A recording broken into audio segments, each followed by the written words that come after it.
جی جناب، وفاقی بجٹ پر ہم بات کر رہے ہیں اور وزیر خزانہ کی پوسٹ بجٹ پریس کانفرنس پر بھی بات ہوگی. اس میں بہت سی چیزیں انہوں نے ہائی لائٹ کی، بہت سے ان سے سوالات بھی ہوئے.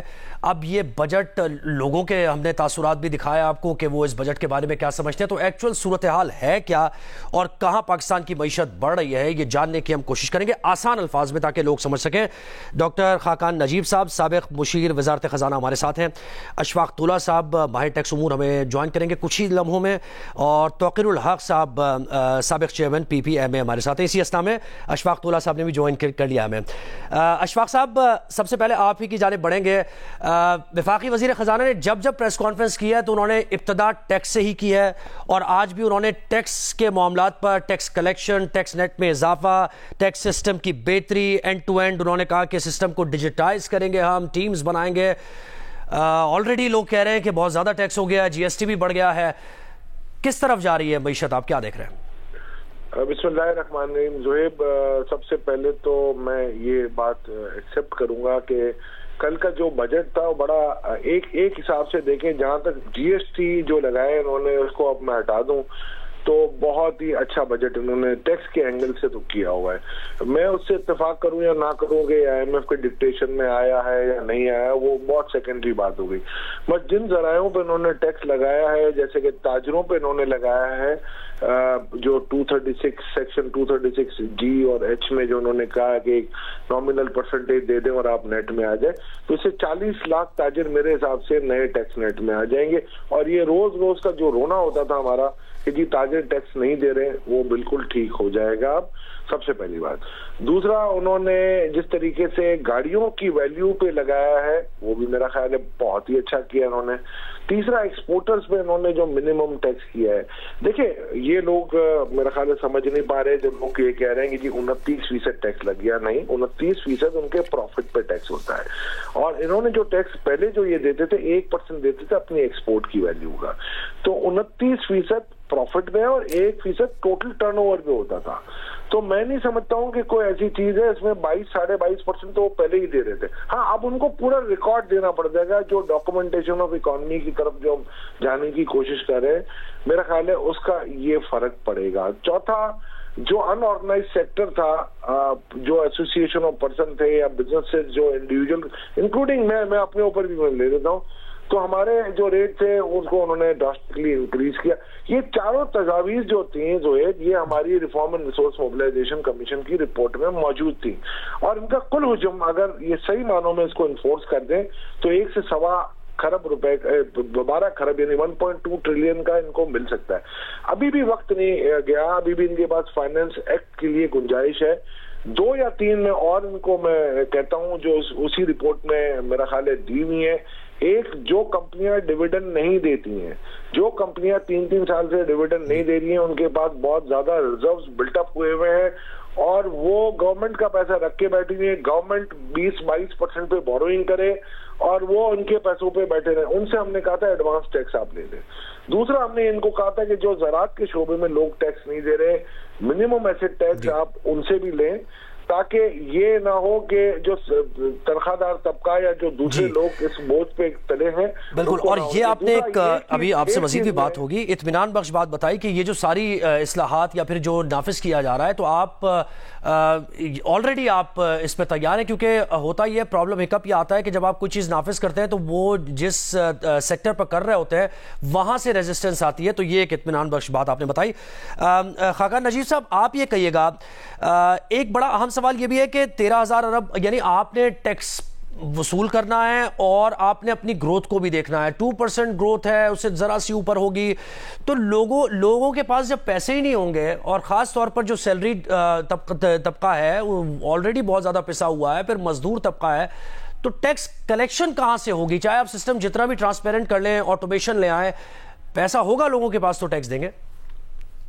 So let's try and understand کہ ہو کیا رہا ہے. ایک تو دیکھیں، میں just going to 1 سیکنڈ میں ڈائیورٹ کروں گا.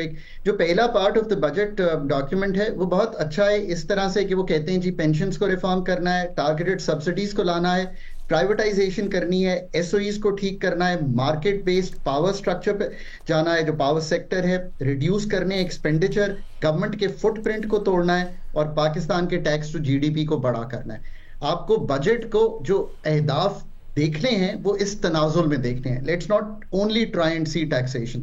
سو میں آخر والے سے پہلے شروع کرتا ہوں کہ tax to G D P. بالکل ہاں یہ امپورٹنٹ ہے. بالکل بالکل بات کیجئے. تو دیکھیے آپ جب یہ سال ختم کریں گے پہلے اس کو سمجھتے ہیں 9,200 ارب کے قریب آپ ٹیکس کلیکٹ کریں گے.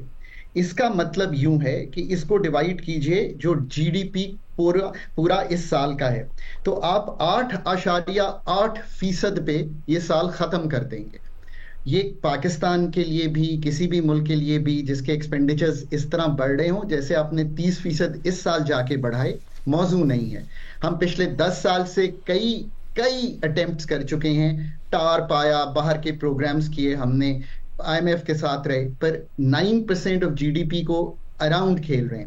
اب آپ کیا کر رہے ہیں آپ کہتے ہیں 12,970 ارب ایف پی آر کلیکٹ کرے گا.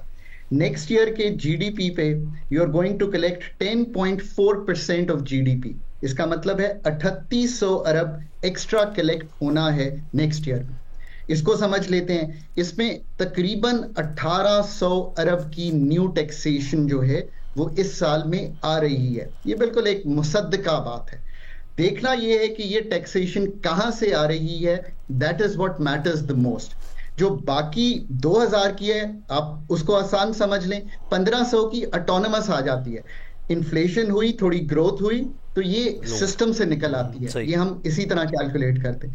300 اس دفعہ ایک اسپیسیفک بات ہے یعنی انڈائریکٹ ٹیکسیشن سے آ جاتی ہے. آپ یہ کہہ رہے ہیں کوئی آسان الفاظ میں جو ٹیکسیشن لاگو ہے اسی میں اگر آپ 100 روپے کی چیز تھی وہ 115 روپے کی ہو گئی تو آپ خود ہی سمجھ لیجئے جو اس پہ اگر 17% یا 18% ٹیکس تھا تو وہ زیادہ آ جائے گا. سو یہ اٹونومس گروتھ ہوتی ہے.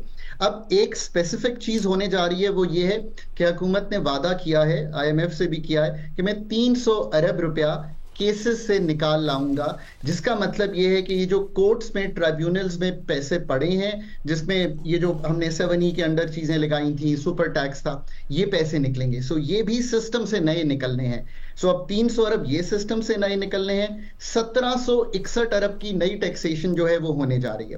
اشفاق بھائی نے بہت سی چیزیں ایکسپلین کر دی ہیں وہ کہاں سے آ رہی ہیں. اس کی تھوڑی سی اور ڈیٹیل جس سے میں ایگری نہیں کرتا میں وہ سامنے رکھ دیتا ہوں. میں ایکسپورٹرز پہ ٹیکس سے ایگری کرتا ہوں اس لیے کہ ان کو رجیم میں لانا ضروری ہے. میں ریٹیلر پہ جو ٹیکس لگا ہے اس سے آگے بڑھ کے فکس ٹیکس لگا دینا چاہیے تھا. میں یہاں تک جانے کو تیار ہوں. I support the government. اگر وہ سمجھتے ہیں کہ 2.5% سپلائی چین میں لگا کر سکتے ہیں record I go with Ashfaq صاحب and the government کہ وہ اس طرح کر لیں اس کو. ایگریکلچر انکم ٹیکس کو نہیں چھیڑنا چاہیے تھا. بالکل چھیڑنا چاہیے.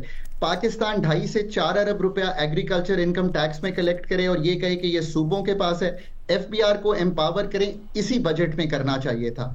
75 ارب روپیہ اگر آپ کلیکٹ کرنے جا رہے ہیں اس وقت ایکسٹرا سیلریڈ انکم سے یہ کوئی موضوع بات اس لیے نہیں ہے کہ اگر آپ کی تنخواہ یہ سب سے امپورٹنٹ بات ہے اور آئی ایم ایف مجھ سے زیادہ سمجھتا ہے اگر آپ کی تنخواہ جیو سے 1 لاکھ روپیہ تھی 2 سال پہلے 2022 میں آج اس کی بائنگ پاور 61,000 رہ گئی ہے. 6 لاکھ کی سلیب کو کم از کم 9 لاکھ پہ لے جانا چاہیے. اب بھی موقع ہے لے جائیں. The whole of the nation will be happy with this. اس سے بہت کمفرٹ آ جائے گا. This is my clear suggestion. جو سب سے اونچی تنخواہ لینے والے ہیں مطلب میرے دوست جو بہت بڑے بڑے اینکر ہیں ان پہ 2,70,000 کی ٹیکسیشن ایئرلی کی بیسس پہ ایکسٹرا آ گئی ہے. That's okay, but at least سلیب کو بڑھا دیں. چلیں تبدیلی کو مان لیں گے.